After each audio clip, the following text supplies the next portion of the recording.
My ex and I divorced after 3 years of marriage.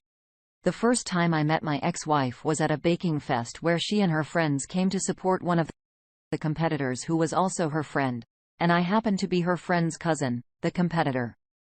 We got along well from that first night, but I didn't think we would see each other after that. Not until she coincidentally popped up on my Facebook's People You May Know, and I sent her a friend request. Luckily for both of us, she was online that evening, and she accepted my friend's request that night, and we started talking. From our conversation, I found out that she was a fresh college graduate, and she was job hunting at the moment, but she also worked part-time at a restaurant to pay her bills. I was into real estate myself, and my job required that I travel almost all the time to check out clients' property and meet with clients who wanted to buy or sell too. I told her about myself too, and we seemed to get along. When we met, I had been single for more than 4 years and was looking for a partner, possibly a life partner. But I wasn't looking for the kind of girl who would be with me just because I was doing well financially. I wanted someone who actually loved me, and because of that, I lied about a couple of things I told her while I talked that night. As time passed, we continued to hang out often whenever I was in town, and I fell in love with her as we continued to see each other. And in less than 3 months of always hanging out, I asked her out, and she said, yes. It was after she said yes to me that I began to open up to her, and this was because I was getting more comfortable with her and being around her. Since I was always barely in town and rented a comfortable apartment, I asked her to move in with me so we could always be together, and she agreed.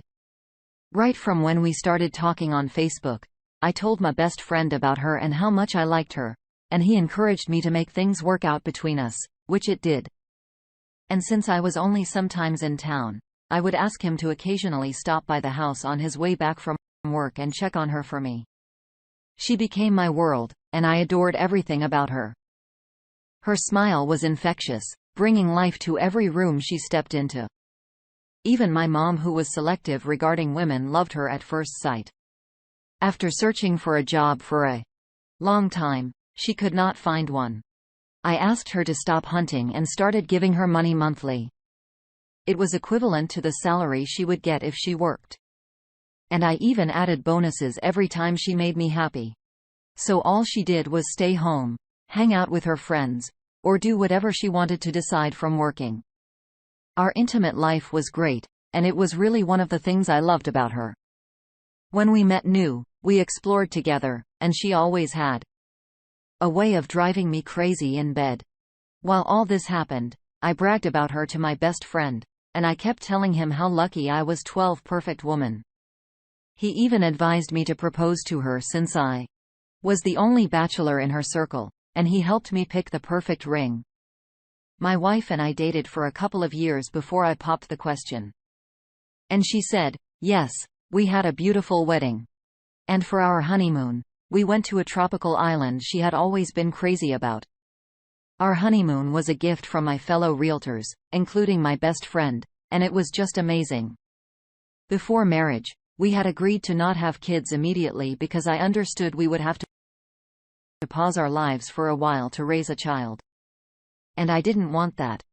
I wanted to enjoy myself with my wife before a child came, so we agreed to start having kids after 3 years and after she continued taking her birth control pills. The first 2 years of our marriage were great, and I had the best memories from them. We did literally everything together when I was around. We ate, had baths, shopped, and took trips together. We even learned new skills and did our first skydiving together.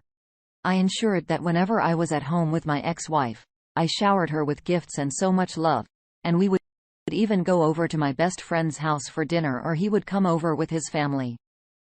I loved that the relationship between my wife and best friend was getting more solid, and I loved to see them get along with each other, just like the big happy family I wanted us to be. I also loved that my best friend's wife and my wife were always together, and they did most of their shopping together. The only difference between me and my best friend was that he stayed out late, and his wife began to suspect that he was seeing someone because he began to neglect her and he was always on his phone. I didn't really think my best friend was seeing anyone because being a realtor required that he meet all kinds of people, including women. I didn't even ask him about it, because I had been with him since we were children, and I knew he was a one-woman man. Everything was going fine between our two families until one day, my ex-wife and I read this rich folk party I was invited to, and unfortunately, my battery died there. I had to make an important call for a deal I was about to seal, so I asked my ex-wife to lend me her phone, and she did. She was busy talking to people at the party, so she didn't even notice when I walked to a quiet place.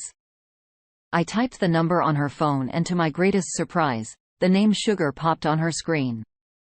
Funnily enough, it was my best friend's number, which made me curious. I knew it was weird for her to say his number that way. Many thoughts ran through my head at that moment, and I was forced to go through her WhatsApp after struggling internally for minutes. I found texts like "I miss you" and "I had fun the last time," which made things more suspicious. After I saw my best friend's number saved as Sugar in my ex-wife's phone, I couldn't shake off the feeling that something was happening between them. She was always talking about him. And even when I told her that his wife suspected she was seeing someone, she acted very concerned and kept asking if she knew who the person was. I also wanted to prove myself wrong, so I hired a private investigator to follow her around. In the end, the private investigator followed her for weeks, and indeed, my ex-wife was having an affair with my best friend. The private investigator took pictures of them hanging out at night whenever I traveled. I was always traveling. They went to the movies together, cuddled each other in restaurants, and even spent nights in hotel. Then he would drop my wife and return back to his wife. I was literally in tears when I saw the pictures and the videos. It was the height of betrayal any man could take. There was nothing I didn't do to make my wife happy, but she betrayed me. So a few days after I learned the truth, I pretended to travel out of town and notify them about it. I knew they would hang out together that night, and they did. That evening, I waited in the Pie's car and watched them as they returned from grocery shopping and walked into my house. I waited for almost 30 minutes outside before I ran into my house. I opened the door and we caught them on the couch naked. The Pie was with me, and he had his phone camera on. When they saw us, they scrambled for their clothes first, and then my ex-wife began to beg. Everything happened so fast, and I couldn't help but punch my best friend in the face. At the same time, my best friend's wife walked in on us fighting, and she began to yell at him and hit him when she saw him naked. I told her everything I found on the phone before I went into my house, and asked her to come over to my house if she wanted to see things for herself. I kicked my wife and best friend out of my house that night, and I posted the video of them I recorded on social media and tagged them. It went viral, but I didn't care. I also sent the video to my former mother-in-law, and she was so embarrassed and disappointed. I contacted a lawyer from the day the Pie turned in the evidence, and he helped process the divorce papers, which we divorced months later. My best friend's wife also divorced my best friend, and she won custody of their kids. As a result of that, he became miserable and depressed. After our divorce, my ex-wife dropped by the house several times, begging that I take her back. She had obviously tasted suffering and realized how much I made life easier for her when she was with me. She admitted that they had been dating for almost 2 years, and she did it because my best friend told her I was cheating on her. But I wasn't buying any of her excuses. I threatened that she would pay me back every money she owed if she showed up again, and that was the last time I saw her. I stopped talking with my best friend, and we stopped doing business together. It has been years now, and I have moved on, but I don't think I'll have a best friend or a woman I can trust anytime soon. What your best friend and wife did to you was devastating. Such people should not be given second chances in your life. They were the two closest people in your life, yet they broke your trust and betrayed you in the worst possible way. I'm also glad you didn't ignore your wife and forgive your best friend, because that would be silly. He also contributed 100% to the betrayal despite being your childhood friend. You did the right thing by cutting them off. You don't have to keep doing business with your best friend when you can do business with thousands of realtors. Thank you for sharing your story with us. I wish you all the best. Now let's move on to the second story for today. I, 28 male, and my ex-girlfriend, 25 female, or a typical example of two lovebirds. I am an Uber driver, and I have been driving for more than 6 years now. Through driving as a part-time job, I could assist myself financially through college and settle things in other areas of my life. My ex-girlfriend and I first met after she ordered a ride, and I was her driver. We only talked a little that day because I had a policy of not engaging young female customers. Otherwise, we would get too close and they would always expect free rides. But later that night, after I got home and was cleaning my car, I discovered that she had forgotten one of those small-sized mail wallets in my car and had her ID in it. As soon as I saw her ID, I remembered her and called to tell her I found her wallet in my car. From how she responded, it was obvious that she had been looking for the wallet, and she asked if I could help her drop it at her house the next day, and she would pay for the ride. I agreed to that, and the next day I drove down to her place and returned her wallet. It was late in the evening, and we talked over a can of beer. It was her way of saying thank you, but in the process of talking, we found out that we had so much in common, and I offered to be her personal driver, just in case she needed to go somewhere. Long story short, from being her new personal driver, we slowly got closer to each other, and we started going on dates. We were both single at the time, so we didn't have any reason to hold back. And besides, we saw it as only getting to know each other and nothing more. But we didn't know.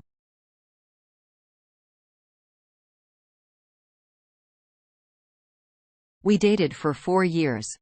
And even before our relationship was 6 months old, I had known her parents and the rest of her family members. And she meant mine too. Our families knew we were in a relationship, but they kicked against her moving in with me until we were officially married. So during our 4 years of being together, she could only spend the weekends and sleep over on some nights because her parents insisted that she live with them until I married her out of their home, so we had to respect that. Aside from getting her dream job, got a promotion in less than 2 years of working with her organization, and this was great news for both of us.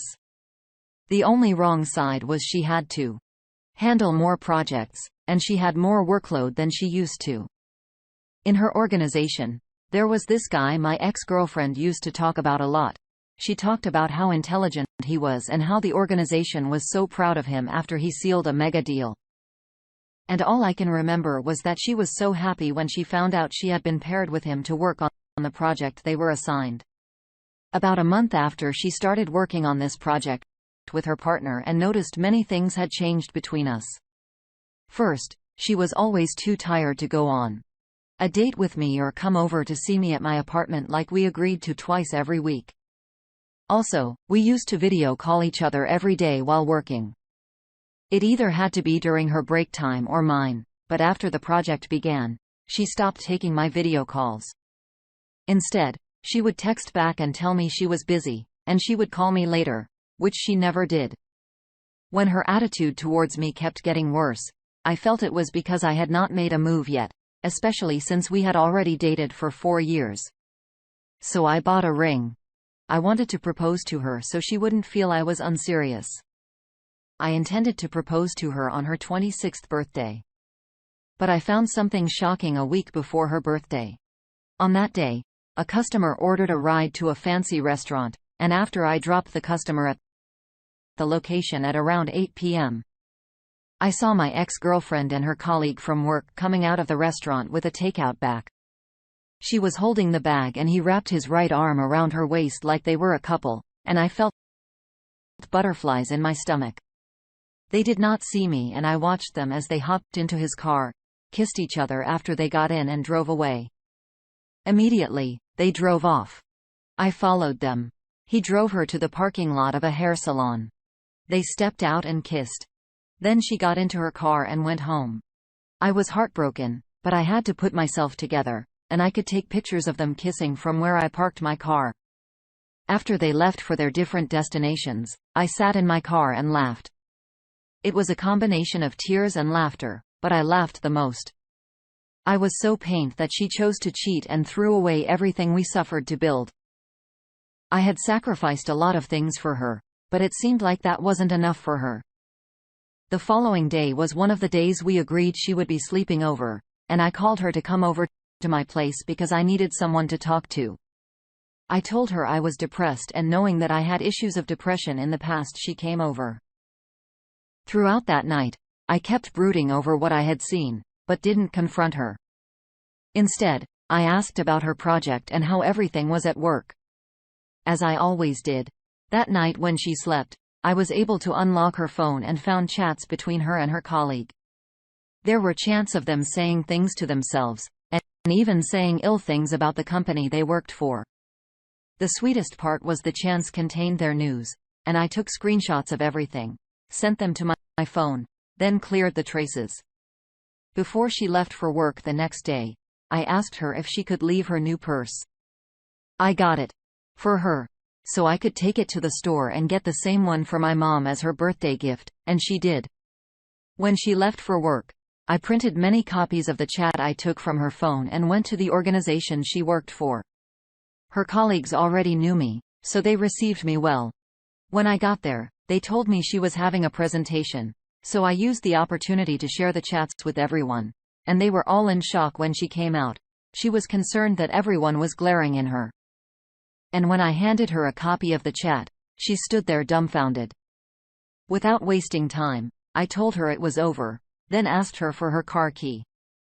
I gave her my first car, and I walked out on everyone who gathered. She was very embarrassed, and she even tried to follow me. I was satisfied with her public humiliation, and I wanted her to have a taste of what it felt like to commit fully to something and have someone destroy it without thinking. She was eventually fired as well as her lover, but he cut ties with her because he was already married and he did not want her to ruin the rest of his life. When her parents found out what she had done, they were very disappointed and they even tried to call me to work things out, but I blocked their numbers, including hers. I never saw her again, and I hope I never do. I still regret wasting my time, resources, love, and everything I did to make that relationship work. She hurt me so much, and up till now, I still struggle with the thought that every woman out there will treat me the same way she did. Oh. A woman who cheats on you once can cheat on you again. And if she could do this after 4 years of being in a relationship, imagine how much more after several years of marriage. Don't let anyone manipulate you into getting back with them. I'm very proud of how you handled this situation. Thank you all for taking the time to listen to today's stories. If you enjoyed listening, please feel free to like and subscribe if you haven't already. Also, comment below with your thoughts on what happened. If there is a story you would like to share with me about your own situation or someone else's, then please do not hesitate to contact me. Take care.